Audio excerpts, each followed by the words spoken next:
What is happening, Pod Squad? Welcome into another episode of Stripe It Like It's Hot with two sick dudes. Jacob Buck from Buck Brothers is here. What's happening? What's up, man? Nothing much. Look at us. Look at us just emanating enthusiasm to do this today. Yeah, we pulled through.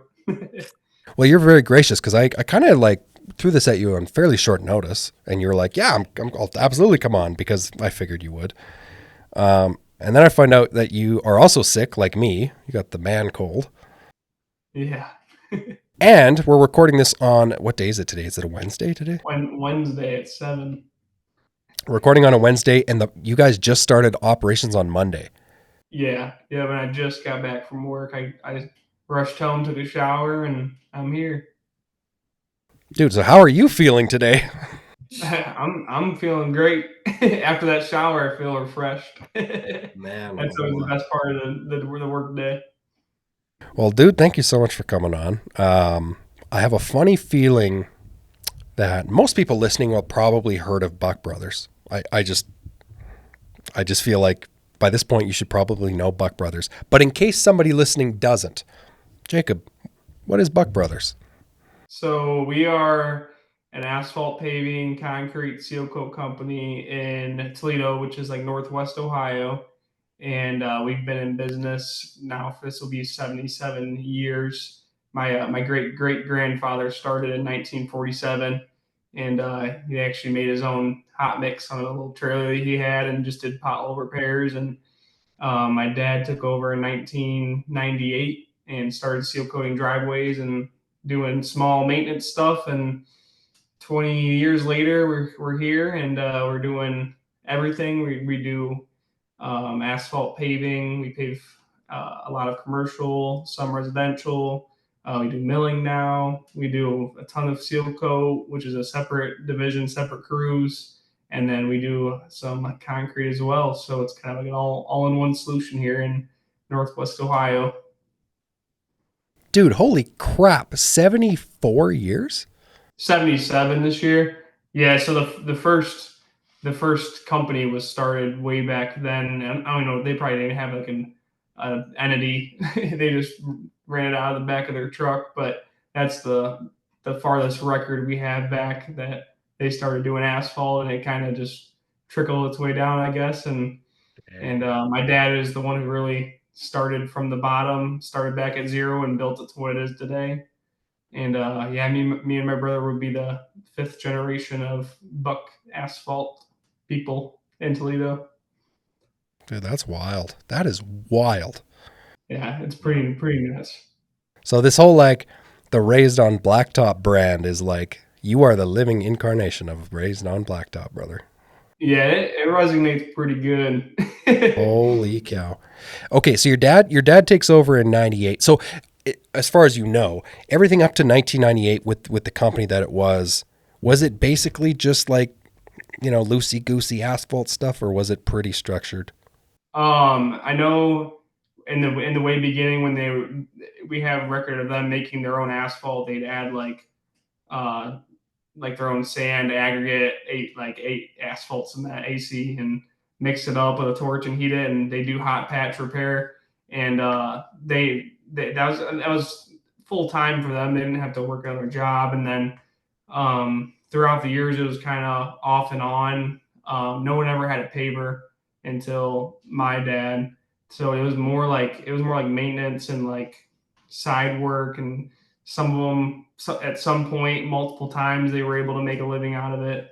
And we have record of when they went through the oil embargo and they were only able to fill up half their fuel tanks or only get a certain amount of asphalt, stuff like that. So it's kind of been up and down. And when my dad restarted, he didn't really take over anything because there was nothing really left. But so he basically restarted it, and it was him and his brother. But when they restarted it, they started with the seal coat, and then they worked their way up to what it is now. And but my dad's the only owner now. His brother didn't decide not to continue forward with it about maybe 8 years ago. So it's just been him, and then me and my brother took a liking to it, and now here we are, and hopefully our kids will do her too. Man. So it's really taken off then, if I hear what you say correctly, it's really taken off in the last like less than 10 years, this company. Yeah, it really has been the last 10 years that it's went from like some a company that nobody really knew about to now everyone knows about it. So how how how is my question? Okay, so okay, I'll rewind it back just a bit. 1998. Were you alive in 1998?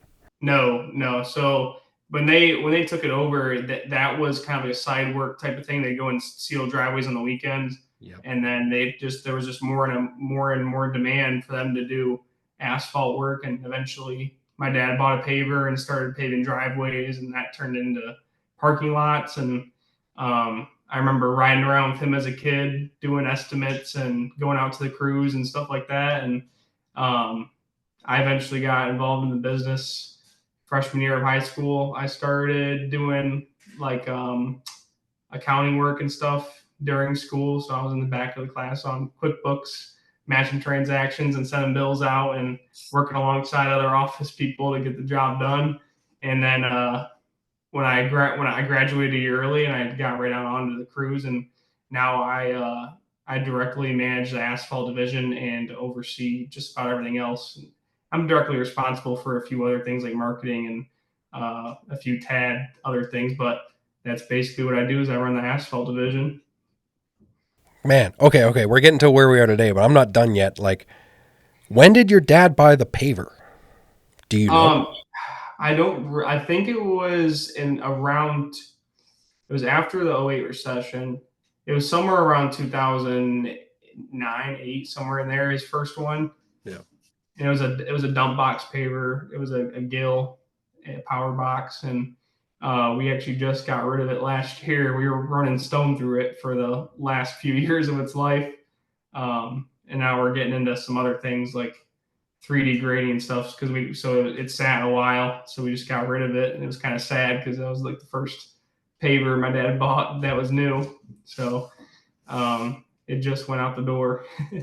But yeah, when he bought that paper, that's when he started taking off for sure. But yeah, it was. I know he did a lot of things that kind of what I'm doing now. He was kind of ahead of the game as far as software, technology, marketing, and that really helped him. He was the first one in our area to have a software to run his business. So he was pumping out 10 estimates a day, whereas his competitors could only do a couple and they were all handwritten. So, that helped him a lot. And then he had some more modern marketing tactics. And it's funny because he was doing it back then 10 years ago, and now we're going through it again. And I'm kind of the leader of the innovation now when it comes to the marketing and the software and stuff like that. Yeah, that's what I know you guys for is the super strong marketing presence. So I'm going to ask you about that. I want to ask you about your brother first, though. I met him, Yeah. but I can't remember. I can't remember his name or who's older. I just met him so quickly down in Florida. His name's Zach, and he's older than me. He's 3 years older than me. Okay, so he's three. So was he got more involved with the company first than you, just by virtue of the age thing? Yeah. Of course, yeah, yeah. He actually started out seal coating, whereas I started out. I jumped right into like accounting, marketing, and then I got into the paving and learning all that. So he got the strong arm on the seal coat for a couple of years first. Well, how old are the brother, you and your brother now? I'm 20 and he's 23. You're 20, he's 23.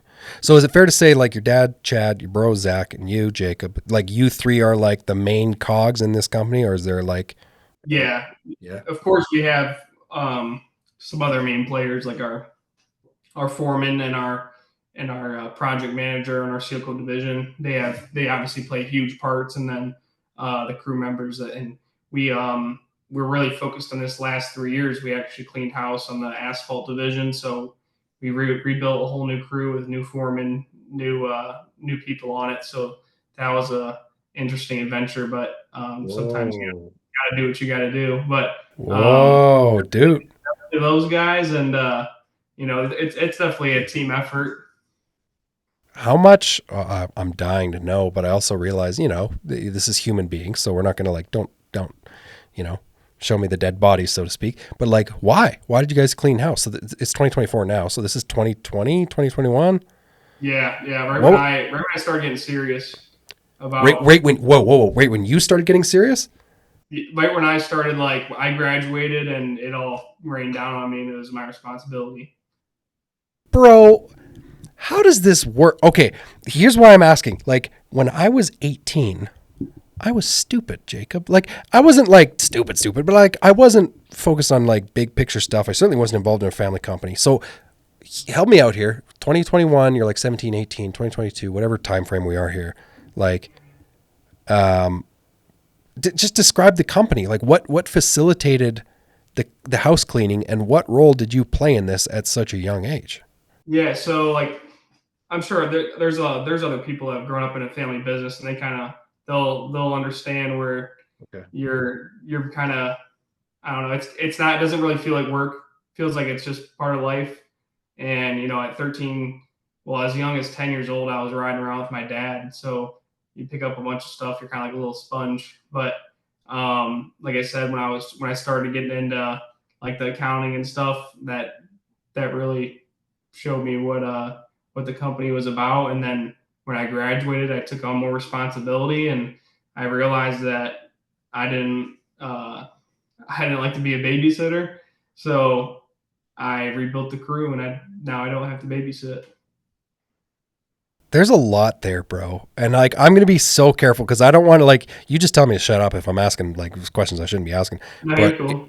if I hear correctly, like, you're the accounting dude. Well, I mean, you're the marketing dude too, but like, you started with that. You started with like digging into the books. So like, you start looking at the books and you're 17, 18 and you see like, I'm just guessing here.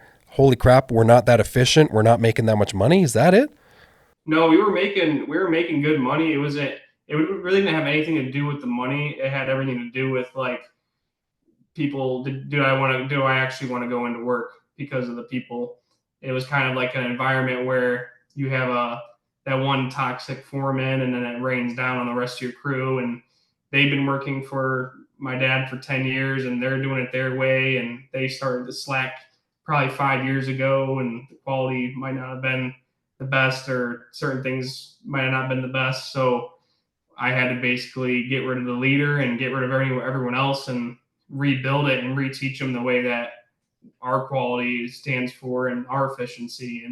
And ever since we did that, now it's basically everyone wants to come to work every day, and we do the work that I need to show that we can do, and we're efficient at it, and everyone's happy, and we're making more money. But like I said, the problem really wasn't the money before. Understood. Okay. So I see, I made an assumption. I figured it was, hey, we're not making that much money. We could do better. People slacking off. So it wasn't so much people slacking off. It was culture. Like there was, Culture, exactly, yeah. And it's still not where I want it to be, but it's definitely 10 times better than it was 3 years ago, and it's going to be 10 times better than it is now 3 years from now. So, and when I did accounting, I started off like I said, I went into the office, and like in my summer breaks when I was doing the accounting. Before that, I'd go in on my summer break and just work with my dad every morning, and he'd usually get there at like 4. We leave the house at like 4 and get there at 4:30. And I started off with like basic accounting, like writing checks and putting stamps on stuff and stapling invoices to the check stubs and doing all the manual paper stuff. And then as I started to get hold of it, I eventually did basically the job of a controller at our company, which was AR, AP, payroll, everything in between. And then once I started taking more interest in controlling the field and doing that, we had to hire a controller because I could definitely wasn't going to be able to do it all. And now we have a controller. I'm fully managing the asphalt division. dang, holy cow. So I'm going to ask one more, like, I'm getting in there question, Jacob. Like, what's up, Pod Squad? This episode of the show is brought to you by our friends at Mighty Line Floor Tape. So, true story, our company started using Mighty Line. We found the product like half a year ago, 2023, we found it and we started using it, and I was blown away. The product is incredible. And so many of us in the striping industry want to do interior striping, but we also know that interior striping on concrete usually does not work out very well. This is a fantastic solution. If you have customers that want safe walk lines or customized floor decals, check out their website on Mighty Line. It's incredible. They have an awesome portfolio of stuff. And if you've never tried the product before, head to the website, let them know that you got the info from the podcast, and they will actually send you a free sample box. Check it out, Mighty Line Floor Tape. We are so grateful for them to be sponsoring the podcast. Of course. And maybe maybe like I'm thinking to myself at 18, 19, like there's no way. I didn't even know how to spell the word culture, let alone walk into a business and understand how to make a change to improve it. How was this like? I don't even know what my question is. My mind is blown. Was it your dad who basically said to you like, we need to make a change here and you're the man to do it? No, not really. He didn't really ask me to make a change at all.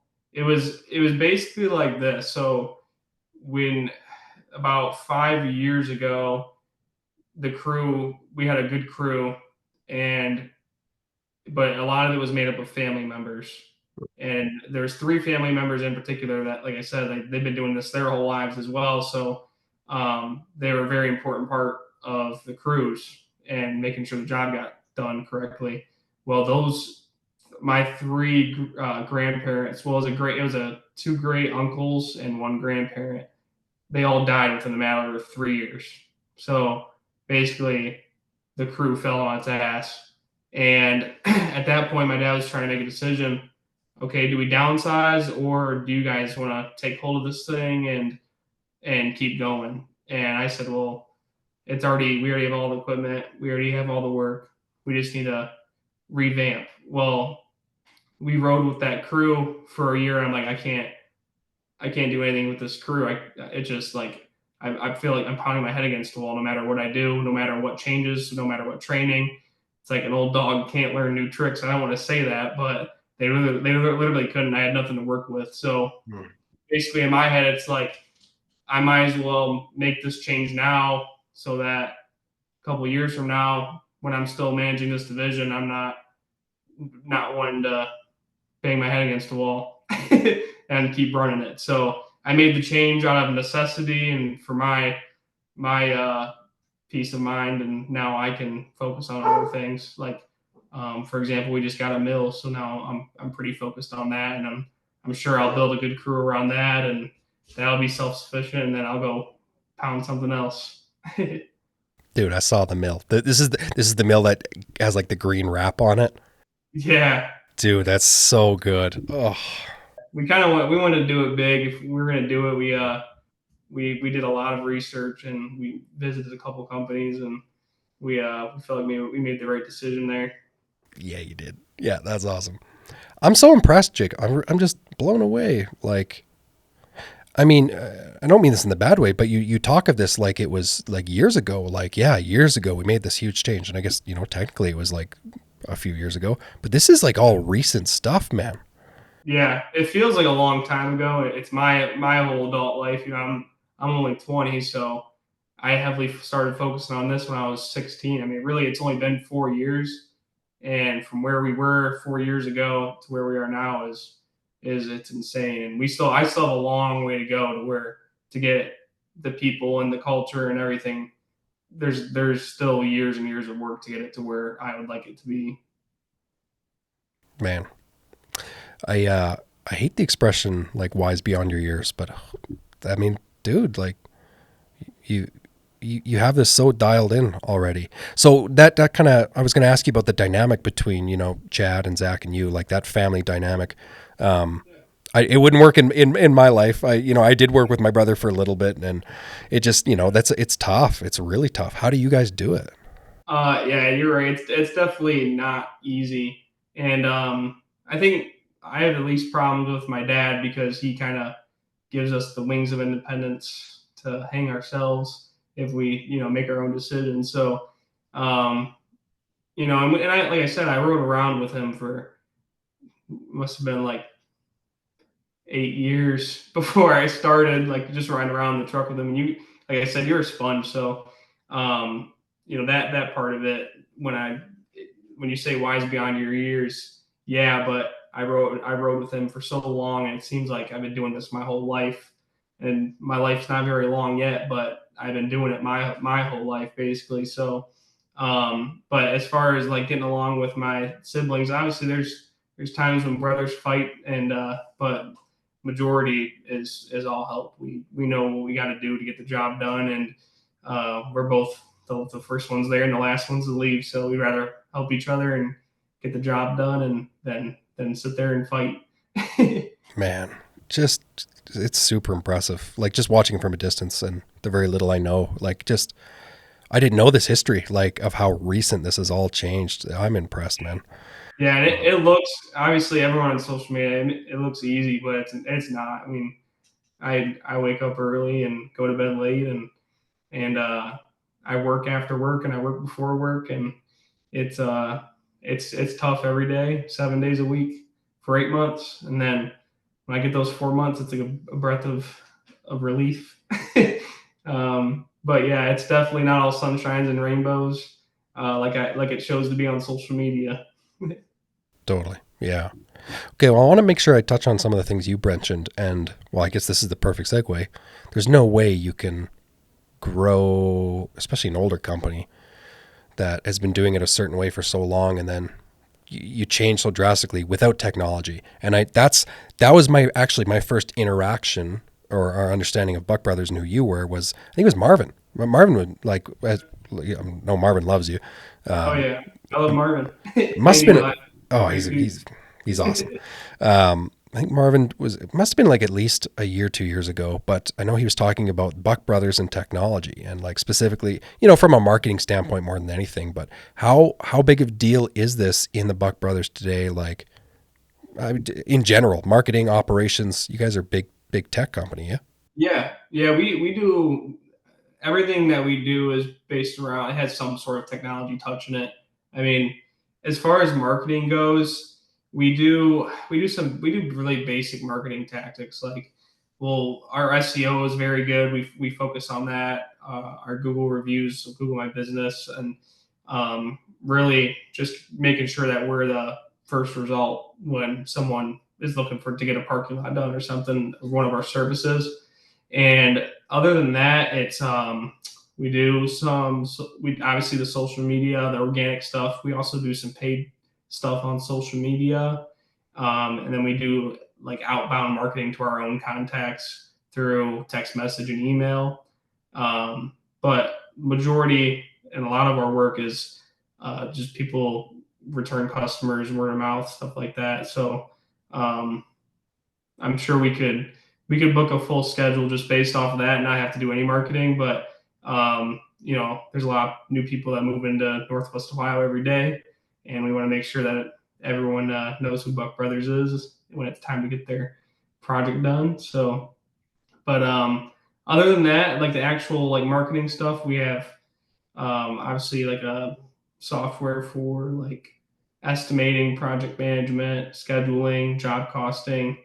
Um, we have accounting software, and then it's basically we consolidated all of our software. We used to use three different ones for the whole Shazam, and now we have just one, and we can do everything from there, which is nice.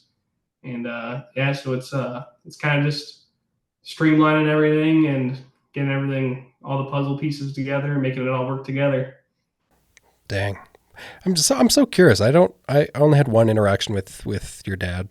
It was favorable. I really like the guy. Um, was there a lot of like resistance on his part, seeing like different tech coming in? Because that's kind of like that's the stereotype, right, Jacob? Like, Of oh, we course, did no, it I this way definitely forever. understand. There's a little bit. I mean, he had his own software. Not It's not his own, but it was a software that he used, and no one was even using that 10 years ago, and it worked well. But the problem is, like, as you grow, you need certain things. You need project management and job costing, and we were using all these different softwares, different logins, different users, and I'm like, hey, we need something that you know everyone is just can log in and we can do it all in one spot. And he agreed that we needed that, but he definitely, it was a struggle for him to change away from what he was using for 10 years and what he built the business on. So it was kind of like cutting off everything that he knew. And but we all learned it, and it's definitely for the better. We got a lot more organization now in one spot, and it has internal communication on it throughout each job. So like we can like text each other inside an individual job to like let each other know what's going on with it and stuff like that. So it's definitely a lot more organized, and we're definitely happy we made the change. But yeah, there was pushback from him, some salespeople, and I actually had 2 office people leave because they didn't want to learn it. So I had to hire 2 new office people right before the season started and get them trained up. So, but I mean, it shows how easy it is because I hired them and they were trained by the end of the week, and they've been working now for a month. Well, they started before the season started, like a month before. So they it's pretty easy for them to learn. So it's just when you make changes, it's the right people are going to stay, and the people that aren't willing to grow with you are going to naturally fall off, and you just got to deal with it as they come. Yeah, it's true. Well said. Okay, I'm not going to keep you much longer because you literally have been working all day. You're like, ugh, you're a hustler, man. One thing that you mentioned was that you enjoy. Whoa, I forgot how you wrote it now, but you said, I enjoy seeing how we can run the company as lean as possible, I believe is the phrase you used. Tell me about this. Like, why? Because a lot of companies get in trouble with the old cash flow and buying stuff. So. Yeah. So like the cash flow, like I said, we have a controller now, and we actually do like cash flow schedules and stuff like that. And, we can advise with her when it's time to buy something. But,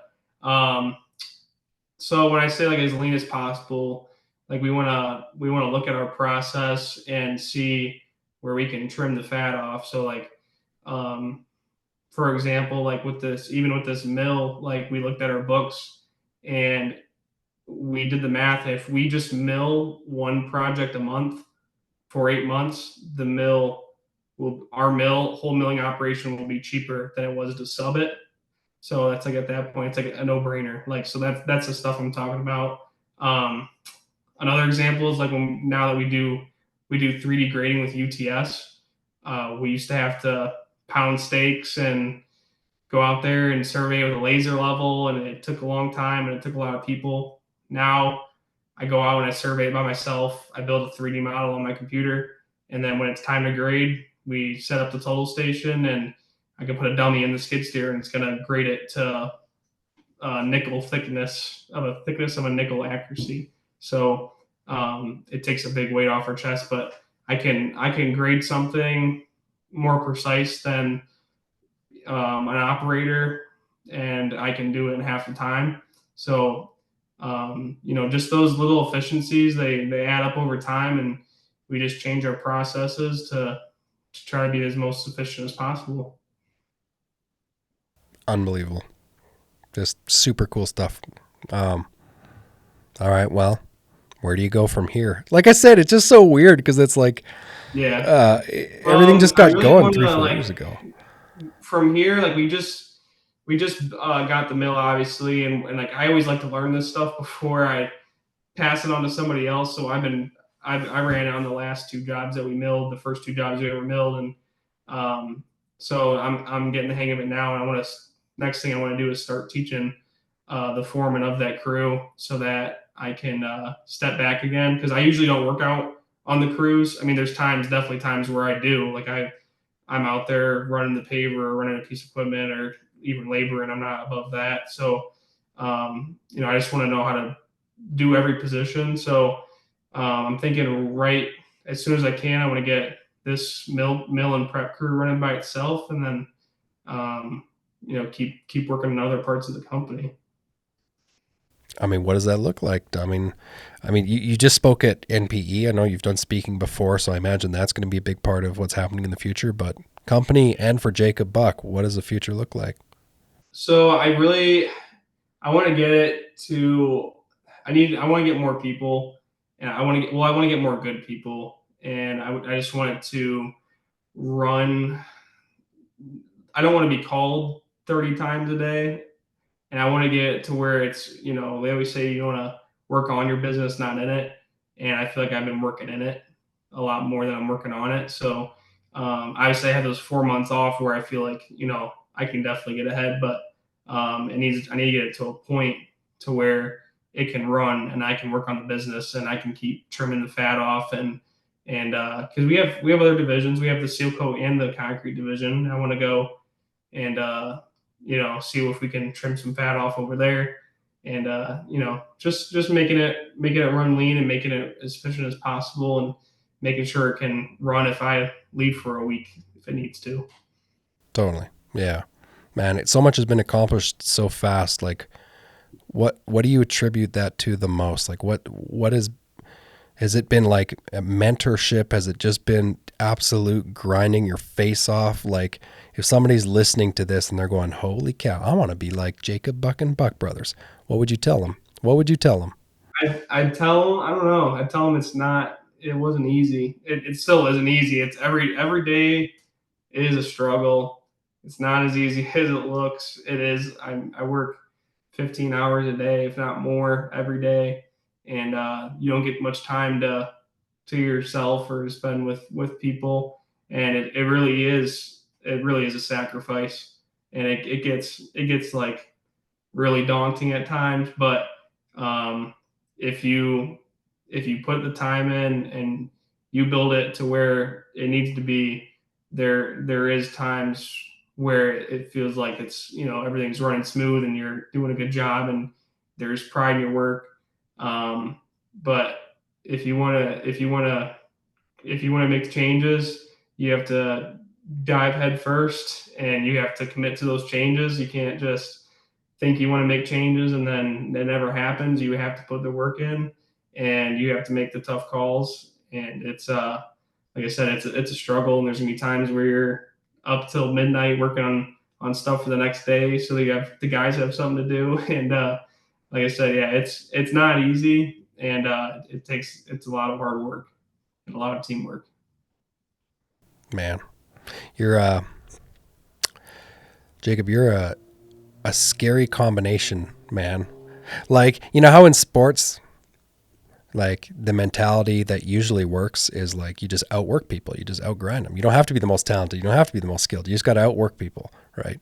I don't think that works all the time in business, because I think you do have to have a measure of, well, yeah, you could just work your face off consistently for 20 hours a day and you'll get somewhere, but eventually it'll catch up to you. Yeah, it does catch up to you. I owe it to my dad because he's, like I said, when you just spend an astronomical amount of time with somebody that has that much experience, that's, more than college or anything could teach you.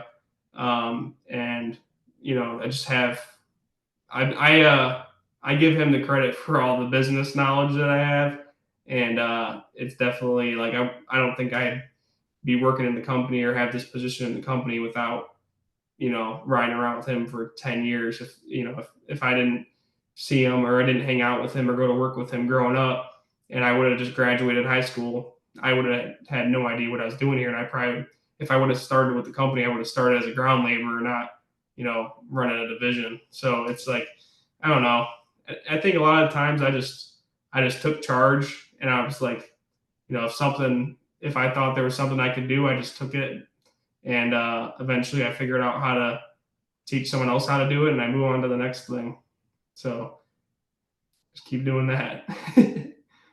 Just keep doing that. Well, it's weird because, like, yeah, 20 years old. Like, I don't know, we're kind of in the same generation, so I'm not going to, like, grasshopper you here, but that's crazy. It's straight up crazy, man. Like, the work you do and how much it's grown, and the technical knowledge of the finances and the just unbelievable. Like, It's a lot to take in, and I do agree. It's nuts that I'm 20 years old and the basically the person in charge of all this, and I take full responsibility if something goes wrong. at this point. So it is pretty Yeah, nuts. And you're in it, bro. Yeah. I try not to think about that part of it, all the responsibility. I just do what I have to do to get to the next day. And like I said, I want to get to the point where I can start working on the business instead of in it, and hope to be there here in a few years. That's why I wouldn't bet against you though, because the culture thing matters a heck of a lot, and especially a company your guys' size. Like I don't know, you're just not going to make it without the right people. Yeah, and they're hard to find, really hard. Even in Ohio, eh? Okay, so it's not just a British Columbia thing. But people that know what they're doing, no. Yeah. It's a lot of times it falls back on us because we're the ones with the experience, me and my brother, and we have a few key guys that know what they're doing, but life would be a heck of a lot easier if I had, twice as many experienced people. Yeah. Yeah, it's gonna be wild to just see where you guys as a company and you as a person are gonna be at in like 3 years, because it's crazy. Yeah. You've done a lot. We're looking to. We really don't want to look. We're not looking to grow monetarily. Like I said, we're looking to grow with people. So. Yeah, 100%. I totally get that. Okay, well, let's focus about today because you and I are both unwell. You powered through. I would have canceled. Even before we hit record, remember, I was like, we don't have to do this. We both feel like butt sandwich. Now we powered through. So I'm going to let you. Yeah, no, go get some rest, dude. Go get some rest. Tomorrow's a new day. Thank you so much. Where do people find you? We're gonna put all the info in the show notes, but Buck Brothers, where do people find you? It's on everything. It's Buck Brothers LLC. So on Instagram and TikTok, I'm sure we'll start making some content here soon since the season begins. That also falls on me, so depends how busy I am. I get it out when I can. Man alive. All right, if you're not following the people, the Buck Brothers accounts on everywhere, TikTok, Instagram, all that stuff, go do it. Jacob, thanks for powering through. Thanks for coming on, brother. Appreciate you. I appreciate the invite.